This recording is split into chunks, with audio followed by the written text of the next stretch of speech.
ଶୀତକାଳରେ ଗ୍ରାମର ଦୃଶ୍ୟ ଉପକ୍ରମ ସୂର୍ଯ୍ୟର ଚତୁର୍ଦିଗରେ ପୃଥିବୀର ବାର୍ଷିକ ପରିକ୍ରମଣ ଚାରିଗୋଟି ଋତୁ ସୃଷ୍ଟି କରେ। ଭୂଶାସ୍ତ୍ରବିଦମାନେ ଏହି ଚାରିଗୋଟି ଋତୁକୁ ହିଁ ସ୍ୱୀକାର କରନ୍ତି, କିନ୍ତୁ ଭାରତୀୟମାନେ ପୃଥିବୀର ପରିଭ୍ରମଣ ଭିତ୍ତିରେ ଋତୁ ଗଣନା କରନ୍ତି ନାହିଁ। ପୁରା କାଳରୁ ଭାରତୀୟମାନେ ବାହ୍ୟ ପ୍ରକୃତିର ସ୍ପର୍ଶ ଅନୁଭବ ଭିତ୍ତିରେ ଛଅଗୋଟି ଋତୁ ଗଣନା କରିଥାନ୍ତି: ଗ୍ରୀଷ୍ମ, ବର୍ଷା, ଶରତ, ହେମନ୍ତ, ଶୀତ ଓ ବସନ୍ତ ଋତୁ। ଋତୁକ୍ରମରେ ଶୀତ ଋତୁର ସ୍ଥାନ ପଞ୍ଚମ, ହେଲେ ଏଥିରେ ନଥାଏ କୋକିଳର ପଞ୍ଚମଦାନ ଅଥବା ଫୁଲଧରର ପଞ୍ଚବାଣ।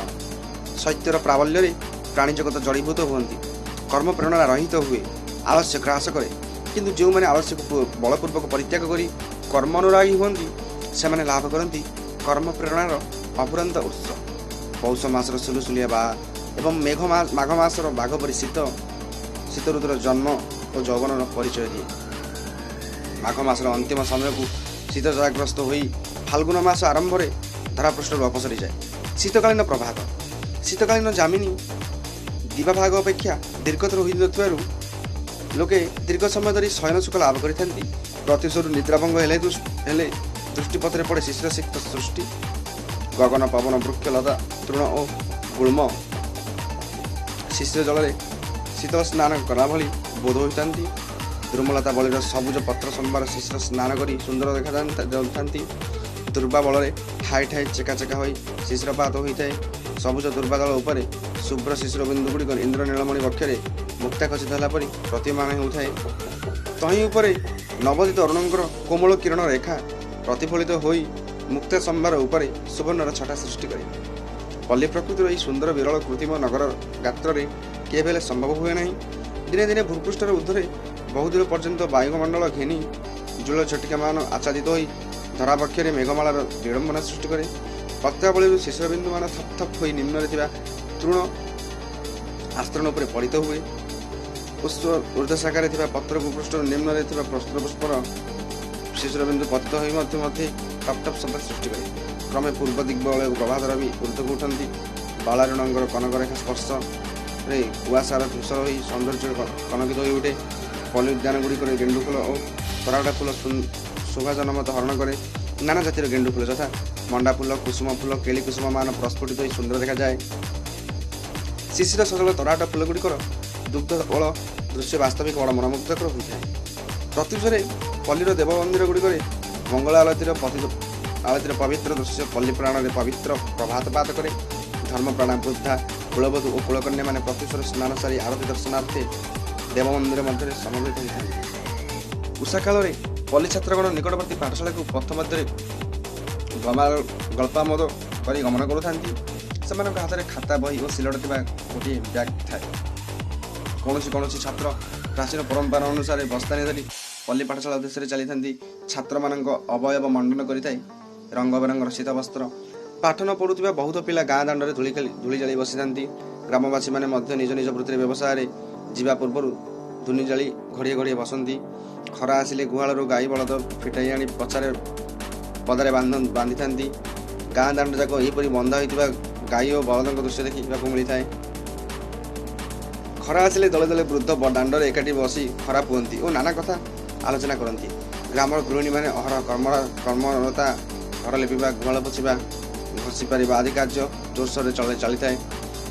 ଛୁଆ ନେଞ୍ଜେରା ମାଇପେ ଛୁଆଙ୍କୁ ତେଲ ହଳଦୀ ଲଗାଇବା, ଗାଧୋଇ ଦେବା, ଭୁଜା ଖାଇବାକୁ ଦେବା, ସେମାନଙ୍କ ଅଳିଅର୍ଜଳି ବୁଝିବା ଆଦି ନାନା କାର୍ଯ୍ୟରେ ସାହାଯ୍ୟ କରିଥାନ୍ତି ଆଉ କାର୍ଯ୍ୟ ଲାଗିଯାଇଥାନ୍ତି। ବିଲ ବାଡ଼ିରେ 12 ପ୍ରକାର ଫସଲ ଲାଗିଥାଏ। ଆଳୁ, ମୂଳା, ଫୁଲକୋବି, ବନ୍ଧାକୋବି, ଓଲକୋବି ବା ଶାଲଗମ, ବାଇଗଣ, ବିଲାତ ବାଇଗଣ, ମୁଗ, ବିରି, କୋଳଥ ଓ ସୋରିଷର ଶୋଭା ଦେଖିଲେ ପ୍ରାଣ ଭରି ଉଠେ। କେହି ଫସଲ କିଆରିରେ ତେଣ୍ଡ ଦ୍ୱାରା ପାଣି ବୋହୁଥାଏ, କେହି କ୍ଷେତରେ ରହି ହାତ ଦ୍ୱାରା ମାଟି ଆଡ଼ି ସିଆର ପାଣି ଯିବାର ସୁବିଧା କରାଇ ଦେଉଥାଏ। କ୍ଷେତ ପାଖ ପ୍ରଶସ୍ତ ପଲ୍ଲୀ ପଥରେ ଶଗଡ଼ିଆ ବଳଦ ଆଡ଼େଇ ଶଗଡ଼ ଚଳାଉଥାଏ। କଣ୍ଠରେ ତାର ପଲ୍ଲୀ ସୁଲଭ ସଙ୍ଗୀତ। ମଧ୍ୟାହ୍ନ ଓ ଅପରାହ୍ନର ଦୃଶ୍ୟ। ଶୀତକାଳୀନ ମଧ୍ୟାହ୍ନର ସୂର୍ଯ୍ୟକିରଣରେ ଗ୍ରୀଷ୍ମକାଳୀନ ଉତ୍ତାପ ଆଦୌ ନଥାଏ। ପଲ୍ଲୀ କୃଷକ କ୍ଷେତରୁ ଫେରି ଘରେ ଗଣ୍ଡିଏ ତାଣ୍ଡବ ଖାଇ ଆନନ୍ଦରେ କେତେକାଳ ବିଶ୍ରାମ ଅନ୍ତେ ପୁଣି କ୍ଷେତକୁ ବାହାରେ। ମନରେ ତାର ଅପୂର୍ବ ଆନନ୍ଦ। ଫସଲ କଟା ଶ୍ରମର ଆନନ୍ଦରେ ବିଶ୍ରାମଠାରୁ ବହୁତ ବେଶୀ। ସୂର୍ଯ୍ୟ ହଠାତ୍ ଗଡ଼ି ପଡ଼ନ୍ତି, ଛାଇଲେ ଉଠି ପଡ଼େ, ଅପରାହ୍ନ ଆସିଯାଏ। ଏଇଟା ଶୀତଦିନର ପ୍ରକୃତି। ଶୀତଦିନର ସୁଲୁସୁଲିଆ ପବନ ଧାନ କ୍ଷେତରେ ଗହଳିଆ ଧାନ ଗଛ ଭିତରେ ସିରି ସିରି ହୋଇ ବହିଯାଏ। ଧାନ ଗଛର କାନେ କାନେ ପବନ ବହେ ସୁ ସୁ। ଧାନ ଗଛ ସବୁ ଶୋଇଯାଆନ୍ତି, ପବନ ବହିଯାଏ, ଧାନ ଗଛ ଉଠି ପଡ଼ନ୍ତି, ପୁଣି ଆସେ ପବନର ଆଉ ଏକ ପ୍ରବାହ। ଏହିପରି ଦୁଆକୁ ଦୁଆ ଲାଗିଥାଏ ଧାନ ଗଛ ସହ ପବନର ଖେଳ। ଧାନ ଖିଆ ଚଢ଼େଇ ଧାନ ବିଲରେ ପଡ଼ି କେଁ କଟର କରୁଥାନ୍ତି। ଫସଲ କଟାଳିମାନେ ତା ଧରି ଫସଲ କାଟିବାରେ ଲାଗିଥାନ୍ତି। କଣ୍ଠରେ ସେମାନଙ୍କର ଫସଲ କାଟ ସଙ୍ଗୀତ। କେତେକ ଚାଷୀ ସକାଳ କଟା ଧାନ ହଳାମାନ ଖଳାକୁ ବୋହିବାରେ ଲାଗିଥାନ୍ତି। ଆଉ କେତେକ ଚାଷୀ ନିଜ ନିଜ ଖଳାରେ ମେରିକୁଣ୍ଡ ପୋତି ବଳଦ ଯୋଡ଼ି ଧାନ ବେଙ୍ଗଳା ପକାଇଥାନ୍ତି। ଖଳା ସବୁ ଲିପା ପୋଛା ହୋଇ ଲକ୍ଷ୍ମୀ ଠାକୁରାଣୀଙ୍କର ପଦ୍ମ ସ୍ଥାନ ଯୋଗ୍ୟ ହୋଇଥାଏ। ଚାଷୁଣୀମାନେ ପାଖରେ ରହି ଚାଷୀମାନଙ୍କୁ ସାହାଯ୍ୟ କରୁଥାନ୍ତି। ପିଲାମାନେ ଖଳା ବାଡ଼ି ଭିତରେ ଧାଁ ଦୌଡ଼ କରୁଥାନ୍ତି। ସେମାନଙ୍କର ଭାରି ମଉଜ। ଗୋଧୂଳି ଲଗ୍ନରେ ଗୋରୁ ପଲ ଗୁଡ଼ିକ ଧାଡ଼ି ଗ୍ରାମ ଅଭିମୁଖରେ ଚାଲିଥାଏ। ଗାଈମାନେ ହମ୍ବା ରଡ଼ି କରି ଛୁଟିଥାନ୍ତି। ପଲ ଭିତରେ ଗାଈମାନେ ଧସ୍ ଧସ୍ ଭୁସ୍ ଭୁସ୍ ହୋଇ ଚାଲିଥାନ୍ତି। ସେମାନଙ୍କର ବେକ ଓ କମଳ ନୃତ୍ୟ ରଙ୍ଗୀରେ ଘୁରୁଥାଏ। ମେଣ୍ଢା ଗୁଡ଼ିକ ଗାଈ ପଲ ଭିତରେ ତଳକୁ ମୁହଁ ପୋତି ଉଞ୍ଚ କରି ଚାଲିଥାନ୍ତି। ପଛରେ ଗାଈଆଳ ହାତରେ ପାଞ୍ଛଣ ଧରି ଚାଲିଥାଏ। କାଖରେ ତା ବଇଁଶୀ ଓ ବଟୁଆ। ଗାଁ ଦାଣ୍ଡରେ ଗାଁ ମାଇପେ ନିଜ ଗାଈକୁ ଅପେକ୍ଷା କରି ଚାହିଁଥାନ୍ତି। ଗାଈ ଓ ମେଣ୍ଢାମାନେ ଚିହ୍ନିଲା ପରି ଦାଢ଼ି ଭିତରୁ ଦାଣ୍ଡରୁ ନିଜ ନିଜ ଘରକୁ ଚାଲି ଯାଉଥାନ୍ତି। ଏତିକିବେଳେ ପିଲାମାନେ ବହିପତ୍ର ଧରି ପାଠଶାଳାରୁ ଘରକୁ ଆସୁଥାନ୍ତି। ସନ୍ଧ୍ୟାକାଳୀନ ଶୀତକାଳର ପରିବେଶ ଥାଏ। ଶୀତାର୍ଥ ଛାତ୍ରଗୁଡ଼ିକୁ ପ୍ୟାଣ୍ଟ ଭିତରେ କେହି କାଖ ଭିତରେ ହାତ ଭର୍ତ୍ତି କରି ଶୀଘ୍ର ଘରକୁ ଫେରୁଥାନ୍ତି। ଶୀତକାଳୀନ ରଜନୀରେ ପଲ୍ଲୀଭୂମି ନିସ୍ତବ୍ଧ। ସଞ୍ଜରୁ ଦେବ ମନ୍ଦିର ସନ୍ଧ୍ୟା ଆରତି ସରିଯାଇଥାଏ। ଗାଁ ଦୋକାନର ସାହୁ ଦୋକାନପତ୍ର ବନ୍ଦ କରି ଶୀଘ୍ର ଗୋଡ଼ ଟେକି ଘରକୁ ଚାଲିଯାଇଥାଏ। ପଲ୍ଲୀର କୌଣସି ମାଟି ପିଣ୍ଡାର ଚଟେଇ ଉପରେ ବସିଥିବା ବୃଦ୍ଧଙ୍କ ତୁଣ୍ଡରୁ ଭଜନ ଶୁଣାଯାଉଥାଏ। କୌଣସି ଗୃହରୁ ଆଲୁଅ ଦିଶୁଥାଏ ଏବଂ କେହି ପିଲା ପାଟି କରି ପଢ଼ାଯାଉଥିବାର ଶୁଣାଯାଏ। କେଉଁଠି ବୁଢ଼ାଟିଏ ବସି ଚାହା ପାଣି କରୁଥାଏ ତ କେଉଁଠି ଗଞ୍ଜୁଡ଼ିଆମାନେ ଏକାଠି ବସି କଞ୍ଜେଇ ଚିଲମ ଲଗାଇଥାନ୍ତି।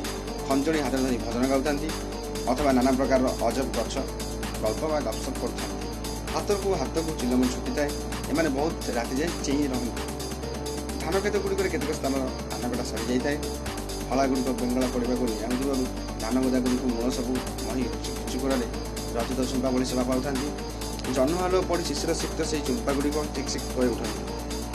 ଅନେକ ବିଲରେ ଧାନ କଟା ହୋଇ ହଳ ପଡ଼ି ରହିଥାଏ। ହଳକୁ ଜଗିବା ପାଇଁ ଚାଷୀମାନେ ହୋଳାହୋଳି ରାତିକି ଯାକ ଅନିଦ୍ରା ହୋଇ ଧାନ କ୍ଷେତରେ ଲାଗି ରହିଥାନ୍ତି। ମଝିରେ କୁହାଟମାନ ଛାଡ଼ୁଥାନ୍ତି। ନାନା ପ୍ରକାରର ଗୀତ ଗାଉଥାନ୍ତି। ଧାନ ହଳକୁ ଦେଖି ସେମାନଙ୍କର ପେଟ ପୁରି ଉଠିଥାଏ। ତେଣୁ ଶ୍ରମ ଓ ଅନିଦ୍ରା ସେମାନଙ୍କୁ ବାଧେ ନାହିଁ। ଉପସଂହାର: ଶୀତକାଳରେ ଚାଷୀମାନଙ୍କୁ ଦେଖିକରି ମଧୁସୂଦନ ରାଓ ଲେଖିଛନ୍ତି, ହଳା କରି ଗ୍ରାମ ସୀମାରେ ଧାନ ଅମଳ କରି ଗୃହକୁ ନିଅନ୍ତି ଆନନ୍ଦେ ବିଭୁ ଦୟାସୀମ। ବାସ୍ତବିକ ଏହି ଋତୁରେ ଉତ୍କଳର ଚାଷୀ ଭଗବାନଙ୍କର ଦୟାକୁ କେତେକାଂଶରେ ବୁଝିପାରେ। ତେଣୁ ତାର ମୁଖରେ ଯେଉଁ ଆନନ୍ଦର ଶୋଭା ଦେଖାଯାଏ ତାହା ହିଁ ଶୀତ ଋତୁର ପ୍ରଧାନ ସୌନ୍ଦର୍ଯ୍ୟ। ଏହି ଋତୁରେ ଅଗ୍ନିସର୍ବ ପୂର୍ଣ୍ଣିମାର ଅଗିଜଳା ପଲ୍ଲୀଭୂମିର ଗୋଟିଏ ଶୀତରାତ୍ରିକୁ କର୍ମମୁଖର କରିଥାଏ। ବସନ୍ତ ପଞ୍ଚମୀରେ ବାସନ୍ତୀ ପୂଜା ପ୍ରଧାନ ପର୍ବ। ବିଦ୍ୟାଳୟ ଗୁଡ଼ିକରେ ଦେବୀ ବୀଣାପାଣିଙ୍କର ପୂଜା ଆରାଧନା, ଛାତ୍ରମାନଙ୍କର ପୁଷ୍ପଚୟନ ଏବଂ ନବବସ୍ତ୍ର ପରିଧାନ ଦିବସ ବିଶେଷରେ ଗୋଟିଏ ଅତି ମନମୁଗ୍ଧକର ଦୃଶ୍ୟ। ପିତା ମାତା ପୁତ୍ର କନ୍ୟା ସମସ୍ତଙ୍କ ମୁଖମଣ୍ଡଳରେ ବିପୁଳ ଆନନ୍ଦ ଓ ପୂର୍ଣ୍ଣତାର ପ୍ରତିଛବି। ତାହା ହିଁ ହେଉଛି ଶୀତକାଳୀନ ପଲ୍ଲୀ ଦୃଶ୍ୟର ସର୍ବପ୍ରଧାନ ଗୌରବ।